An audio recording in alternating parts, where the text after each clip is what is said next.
जय हिंद। चलिए इस वीडियो में हम लोग समझते हैं HCF और LCM को। HCF और LCM क्या होता है। पिछली वीडियोज में हम लोगों ने चर्चा किया था कि क्या कॉमन फैक्टर्स क्या होते हैं, ये फैक्टर्स के बारे में चर्चा किया था और मल्टीपल के बारे में चर्चा किया था। कॉमन मल्टीपल के बारे में भी चर्चा कर लिया था, कॉमन फैक्टर्स के बारे में चर्चा कर लिया था।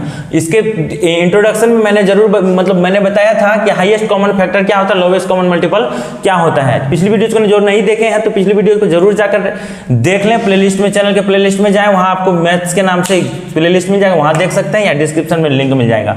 तो चलिए हम लोग इसको क्या कहते हैं, HCF का शॉर्ट फॉर्म HCF है। HCF मतलब शॉर्ट फॉर्म होता है, LCM भी शॉर्ट फॉर्म होता है। इसका जो लॉन्गेस्ट फॉर्म होता है, लॉन्ग फॉर्म होता है, वो क्या कहा जाता है, हाईएस्ट मतलब क्या होगा, सबसे ज्यादा। कॉमन का मतलब हो गया कि जो सार्वभौम, दोनों में, तीनों में, चारों में जितनी भी संख्या दी होगी।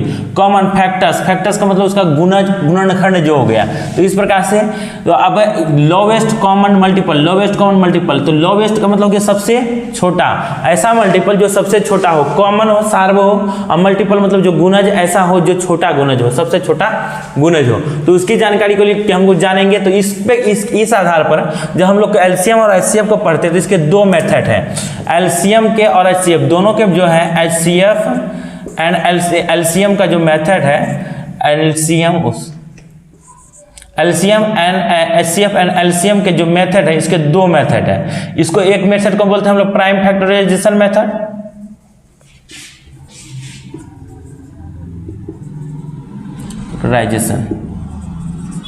जेड से भी होता है जैसन मेथड, प्राइम फैक्टराइजेशन मेथड। दूसरा होता है डिवीजन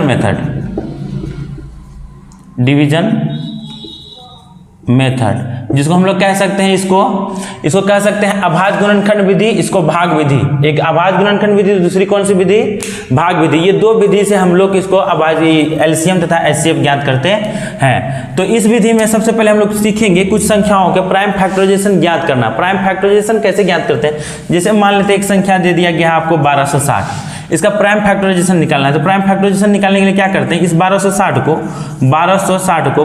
का गुणनखंड करेंगे। 1260 का गुणनखंड करेंगे तो कितना, 2 से जाएगा। सबसे पहले 2 से जाएगा तो 2 6 के 12, 2 तिया 6 और 2 6 के 12 कट गया, 2 तिया 6 0। तो इसमें कहते हैं 3 दूनी 6, 6 दूनी 12, ये कट गया। 2 से 2 तिया 6 और 2 एकम 2 और 2 पंच 10 मतलब 315। अब 2 से नहीं कर सकता है, 2 से नहीं कर सकता तो किससे कर सकता है, 3 से कर सकता है, 3 से कर सकता है, 3 एकम 3 0 5 3 5 15। फिर 3 से कर सकता है 35 तिया 105।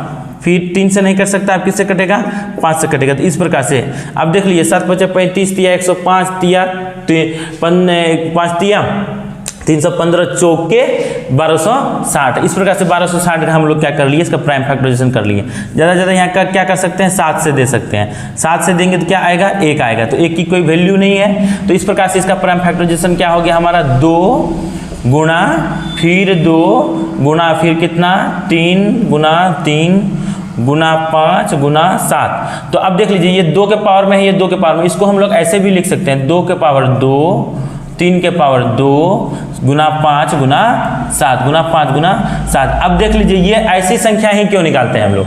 तो जो संख्या, अब इसमें इसके बीच में 4 क्यों नहीं है, इसके बीच में 6 क्यों नहीं है, इसके बीच में 8 क्यों नहीं है, ऐसा संख्या क्यों नहीं निकलते। इतनी बड़ी संख्या के बीच में 4 6 8 क्यों नहीं आए। तो 4 6 8 क्यों नहीं आए, क्योंकि वो प्राइम नंबर नहीं है। तो प्राइम नंबर पर थोड़ा सा हम चर्चा कर लेते हैं। अगर आप बेसिक नंबर सिस्टम का जो वीडियो नहीं देखे हैं तो वो जरूर जाकर चैनल में देख सकते हैं, वहाँ पे चैनल में देख ले, समझ में। प्राइम नंबर्स किसे कहते हैं, प्राइम नंबर्स एक ऐसी संख्या होती है, प्राइम नंबर्स ऐसी संख्या होती है, ऐसे नंबर्स होते हैं जो नंबर क्या हो, जो खुद से कटे और किससे कटे, 1 से कटे और किसी से नहीं कटे। तो इसे यह संख्या कौन सी हो जाती है, 1 जो है ना ही प्राइम है ना ही कंपोजिट है। तो 2 जो है, 2 प्राइम नंबर हो गया क्योंकि वह खुद से कटता है और 1 से कटता है। 3 भी खुद से कटता है, 1 से कटता है। 5 भी खुद से कटता है, 1 से कटता है। 6 तो 3 से कटता है, 2 से कटता है, 6 से कटता है। तो इसका मतलब वो प्राइम नंबर नहीं है, वो कंपोजिट नंबर है। उसको हम लोग भाज्य संख्या बोलेंगे, अभाज्य संख्या नहीं बोलेंगे। तो भाज्य और अभाज्य को समझना बहुत जरूरी है। भाज्य संख्या तो बहुत सारी होती है, अभाज्य संख्या कम होती है। भाज्य संख्या मतलब जो खुद से कट जाए, उसके आने वाली संख्या मतलब जिसके 2 से अधिक गुणनखंड हो। जैसे 6 को ले लेते हैं, 6 किससे कटता है? 6 खुद से कटता है, 2 से भी कटता है, 3 से भी कटता है और 6 से भी कटता है। तो 6 क्या प्राइम नंबर होगा? नहीं होगा। ये अभाज्य संख्या होगी? नहीं होगी। ये होगी भाज्य संख्या। क्यों? ये 1 से भी कटता है, 2 से भी, 3 से भी और 6 से भी कटता है। तो इस प्रकार से प्राइम नंबर को ले लेते हैं। प्राइम संख्या, प्राइम नंबर क्या होगा? 2, 3, 5, 7, 11, 13, 17। तो ये संख्या, यही संख्या को हम लोगों को प्राप्त करना है। जब भी हम लोग इसको ये करेंगे, प्राइम फैक्टराइजेशन ज्ञात करेंगे, जैसे हम लोग कहते हैं एलसीएम निकालने के लिए जो पुराने तरीके को अपनाते हैं, जो बचपन में हम लोगों ने सिखाया, उसके आधार पर निकालेंगे। तो वो जो करते हैं हम लोग, वो प्राइम फैक्टराइजेशन ही करते हैं, अभाज्य गुणनखंड ही करते हैं। तो अभाज्य गुणनखंड निकालने के लिए यह तरीका है। तो इस प्रकार से अभाज्य गुणनखंड निकालेंगे। अभाज्य गुणनखंड में यही संख्या आनी चाहिए। तो ये संख्या यहाँ आ गई। तो इस प्रकार से 12, 7, 60 का हम लोग कह सकते हैं इतने फैक्टर।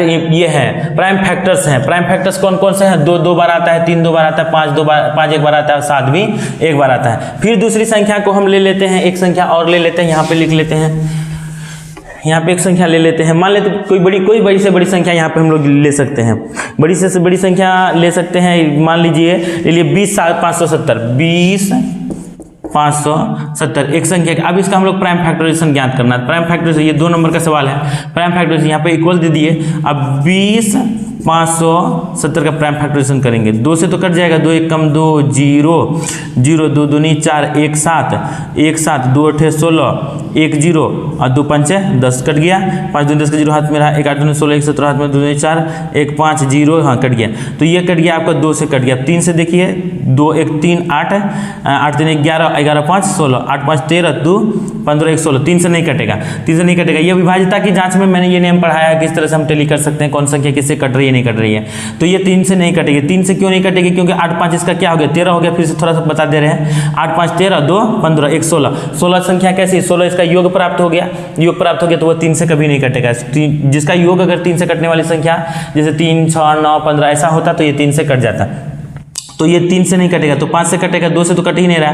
5 दूनी 10 5 दूनी 10। अब यहाँ 2 और 1 0 एक साथ आएगा तो 2 25 25 3 7 25 35। अब देख लीजिए, 7 5 5 हाथ बड़ा 3 5 25 3 28 28 के यहाँ पे 0 है तो यहाँ पे 2 आ जाएगा और 2 5 10, ये कट गया। अब किससे कटेगा? ये 2 से, अब 2 से अब किससे कट रहा है? 5 से भी नहीं कट रहा है। 5 से नहीं कट रहा है, किससे? 7 दूनी 14, 7 से कटना चाहिए। 7 दूनी 14 7 दूनी 14 6 5 7 9 63 2 7 7 से भी नहीं कट रहा है।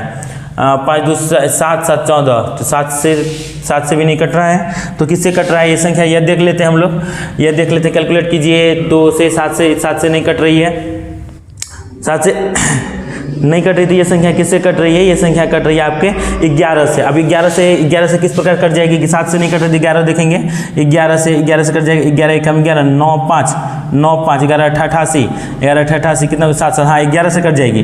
तो 11 1 कम 11 11 कम 11 9, यहाँ से रिमाइंडर बच गया, यहाँ से 5 रिमाइंडर बच गया। तो यहाँ आ गया 9 5 कितना हो गया? 95। तो 11 88, यहाँ से 5 और उधर से 3 2 7 7 से 11 7 77, इससे कट गया। फिर 11 से कर सकता है क्या? 11 से कर सकता है। 11 1 कम 11, हाँ 11 से फिर से कर सकता है। 11 1 कम 11 7 7 11 7 77। तो अब इसके अभाज्य गुणनखंड में क्या लिख सकते हैं हम लोग? 2 लिख सकते हैं, 5 लिख सकते हैं, 11 लिख सकते हैं, 11 लिख सकते हैं और क्या लिख सकते हैं? 17 लिख सकते हैं। अब इसको कहेंगे, ऐसा भी लिख सकते हैं इसका अभाज्य गुणनखंड को। कैसे लिख सकते हैं? 2 गुना 5 गुना 11 के पावर 2 गुना 17। इस प्रकार से इसके अभाज्य गुणनखंड को हम लोग लिख सकते हैं। तो इस प्रकार से इसके अभाज्य गुणनखंड को ज्ञात करेंगे। और अब हम लोग पढ़ेंगे अभाज्य गुणनखंड के आधार पर किस प्रकार से संख्याओं का एलसीएम और किस प्रकार से संख्याओं का एचसीएफ ज्ञात कर सकते हैं। चलिए हम लोग पढ़ते हैं अब एलसीएम तथा एचसीएफ को। तो पहले हम लोग प्राइम फैक्टराइजेशन मेथड ले लेते हैं, फिर ले लेंगे डिवीजन मेथड को। उससे पहले हम लोग पिछली वीडियोस में जो पढ़े थे, अनुमान मेथड से कैसे एलसीएम तथा एचसीएफ ज्ञात कर सकते हैं। तो अनुमान मेथड से कैसे एलसीएम तथा एचसीएफ ज्ञात कर सकते हैं। सवाल ले लिए हम कि 48 है और एक 60 है, तो इसका हम लोगों को निकालना है, क्या निकालना है? एलसीएम निकालना है। अब एलसीएम निकालना है, LCM find the LCM, find LCM करना है हम लोगों को, एलसीएम फाइंड करना है। तो एलसीएम निकालने के लिए अब इसको एलसीएम निकालना है। तो एलसीएम कैसे निकालेंगे? 48 है, एलसीएम निकालने के लिए मल्टीपल की आवश्यकता होती है।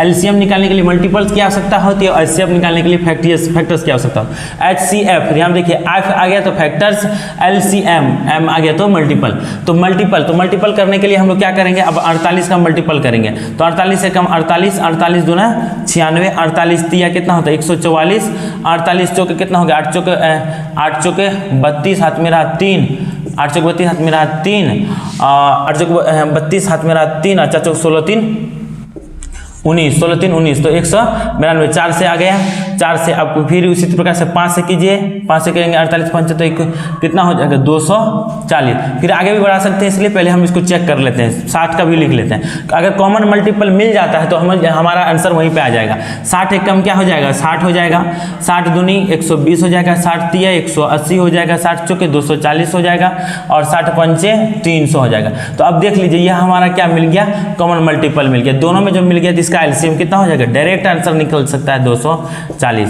तो ये बड़ी संख्या तो थोड़ा समय लग गया, अब छोटी छोटी संख्या अगर कोई होती है तो तुरंत उसका आंसर निकल जाएगा। मान लेते हैं एक संख्या 12 है, दूसरी संख्या कितनी है 30 है, तो 30 है तो इस प्रकार से भी निकाल सकते हैं, 12 या 30 का निकाल सकते हैं, 12 18 का निकाल सकते हैं, 18 54 का निकाल सकते हैं, 18 36 का निकाल सकते हैं, 18 27 का निकाल सकते हैं। चलिए हम लोग 12 का ले लेते हैं, 12 का मल्टीपल निकालेंगे, 12 एक कम 12, 12 दूनी 24, बढ़तिया 36, 12 चुके 48, 12 पंचे 60, बचा के 72। फिर आगे चेक करते हैं, 30 का ले लेते हैं, तो 30 एक कम 30, 30 दूनी 60। अब देखिए यहाँ तो मिल गया ना, एलसीएम कितना हो जाएगा, बिल्कुल तुरंत आंसर निकाल लेंगे हम लोग, एलसीएम कितना होगा 60। अब ये चीज़ें लिखने की आवश्यकता नहीं है बच्चों, हमारे जो भी मित्र देख रहे हैं तो ये चीज़ें लिखने की आवश्यकता नहीं है, ये बस दिमाग में कैलकुलेट करेंगे, इसका आंसर आ जाएगा। दिमाग में ये समझना है कि 12 को हम लोग कहाँ तक पढ़ सकते हैं, अगर 5 बार पढ़ सकते हैं तो 12 पंचे 60 आ जाता है, 30 को 2 बार पढ़ेंगे 60 आ जाएगा, तो दोनों मिल गया, तो 30 और 60 मिल गया, तो इसका मतलब एलसीएम ही उसका क्या हो गया, 30 और 12 में से 60 दोनों जगह आता है, तो इसका मतलब एलसीएम क्या हो गया 60 हो गया। इस प्रकार से इसका एलसीएम हम लोग अनुमान विधि से तुरंत ज्ञात कर सकते हैं। तो चलिए अनुमान विधि से एलसीएम ज्ञात करना हम लोगों ने सीख लिया। इस प्रकार से अब हम लोग अनुमान विधि से एचसीएफ ज्ञात करना सीखते हैं। तो एलसीएम निकालना, अब इसी का एचसीएफ ले लेते हैं, बहुत इजी होगा। एचसीएफ निकालने के लिए हम लोग फैक्टर्स निकालते हैं। एचसीएफ निकालने के लिए फैक्टर्स दिमाग में भी निकाल सकते हैं, इसका हम लोग एचसीएफ निकालेंगे। क्या निकालेंगे, एचसीएफ। तो एचसीएफ निकालने के लिए क्या करते हैं, 48 का फैक्टर्स करते हैं। 48 का फैक्टर्स करेंगे, 1 से कटेगा, 2 से कटेगा, 3 से कटेगा, 4 से कटेगा, 6 से कटेगा, 8 से कटेगा, 12 से कटेगा, 16 से कटेगा, 16 से कटने के बाद फिर 24 से कटेगा, फिर 48 से कटेगा। ठीक इस प्रकार से 48 का फैक्टर्स को लिख लिए। अब लिखना नहीं है, इसको दिमाग में करना है, बस यहाँ पे हम लोग समझते हैं। तो 60 का फैक्टर्स करते हैं, 60 1 से कटेगा, 2 से कटेगा, 3 से कटेगा, 4 से कटेगा, 5 से भी कटेगा, 5 से भी कटेगा, 6 से भी कटेगा, 60 से कटेगा, फिर 9 से नहीं कटेगा, 10 से कटेगा, फिर 12 पंजे 60 कटेगा, 15 चौके 60 कटेगा, 18 से नहीं कटेगा, फिर किससे कटेगा, 30 दूनी 60 कटेगा और 60 खुद से 60 कटेगा।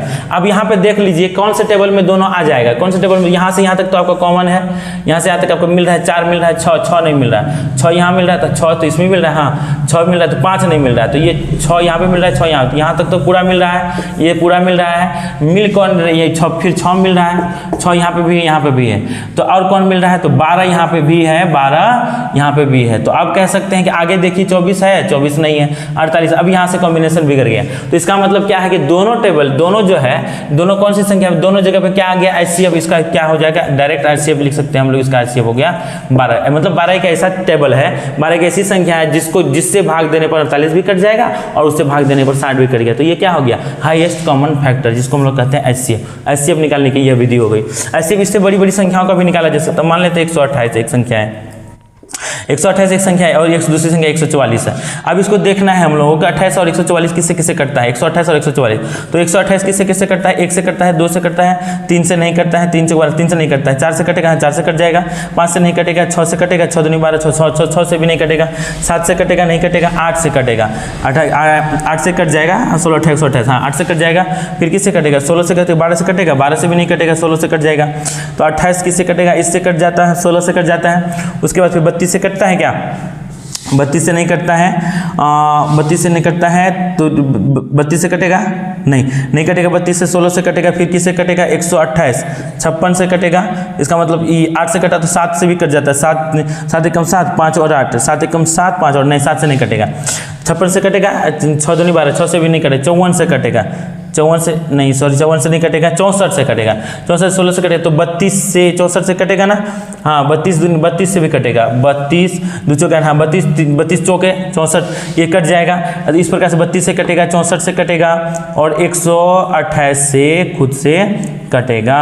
तो इस प्रकार से पहले 32 को लिख लेते हैं, फिर 64 को लिख लेते हैं, 32 को लिख लेते हैं, 64 को लिख लेते हैं और 128 को। इस प्रकार से लिख लिया हम लोगों ने। फिर 144 को लिखेगा। 144 1 से कटेगा, 2 से कटेगा, 3 से कटता है, 3 चौके 12, हाँ 3 से कटता है, ये 3 से कटेगा और 4 से तो कटता ही करता है, 5 से नहीं कटेगा, 6 से कटेगा, 6 दूनी 12, 6 चौके 24, 6 से कटेगा, 8 से कटेगा, 18 18 144, 8 से कटेगा और 16 से कटेगा, 16 9 144, 16 से कटेगा, 28 से कटेगा, 48 से कटेगा, 48 दिया 48 48 24, 4 तिया 12 2 14, तो 48 से कटेगा और किसी से कटेगा, 32 से कटेगा क्या, 32 से नहीं कटेगा, 32 चौक के 32 से नहीं कटेगा, तो 32 से नहीं कटेगा। इस प्रकार से अब देख सकते हैं हम लोग यहाँ तक आ गए, तो इसमें 48 कहीं नहीं है और इसमें 48 आ गया, एक बड़ी संख्या आ गया। अब कॉमन में यहाँ पे देख सकते हैं हम लोग, यहाँ 16 आ गया और यहाँ पे भी 16 आ गया। 16 से बड़ा कौन है, यहाँ पे 32 है, यहाँ से 16 बड़ा डायरेक्ट 48 है। 32 तो है नहीं, 32 अगर होता है इसमें तो इस 32 कॉमन में हो सकता था, या इसमें 32 नहीं होकर के 48 होता तो ये वो कॉमन हो सकता, लेकिन हमको देखना क्या, लोवेस्ट क्या है, नीचे सबसे। अब 16 देना,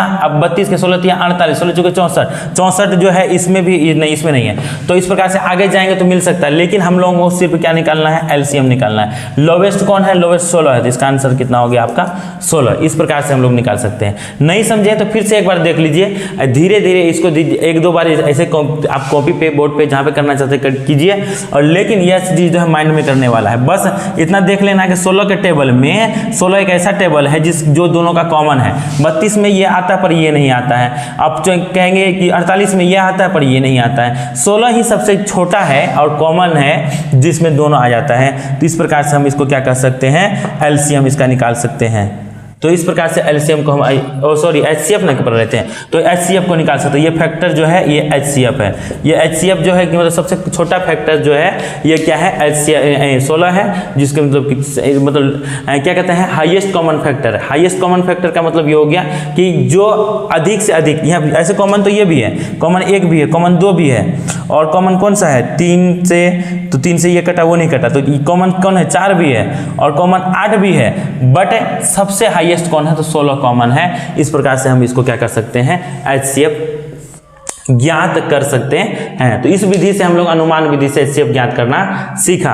अब बचता है आपका 2 विधि, जिसको हम लोग कहते हैं कि डिवीजन मेथड और फैक्टराइजेशन मेथड। तो इस विधि, अब वीडियो बहुत बड़ा हो रहा है, तो चलिए अगली वीडियो में हम डाल देंगे, जरूर आप इस वीडियो को देख लीजिएगा, इतना समझ लीजिए, इसको कॉन्सेप्ट बनाइए। कॉन्सेप्ट बनाने के लिए क्या कीजिएगा, आप बार बार प्रैक्टिस कीजिए। चैनल में नए हैं तो चैनल को जरूर सब्सक्राइब कर लें, वीडियो को लाइक करें, शेयर करें दोस्तों तक, ताकि उनको भी कुछ फायदा हो जाए। और प्ले लिस्ट को जाके चेक करें, डिस्क्रिप्शन में जाके चेक करें, बहुत सारा मैथ्स डाला हुआ, कॉन्सेप्ट बिल्डिंग मैथ्स कॉन्सेप्ट बनाइए। अब इस चैनल पे बने रहिए, तब तक फिर के लिए आप अपना ख्याल रखिए, फिर मिलते हैं, धन्यवाद।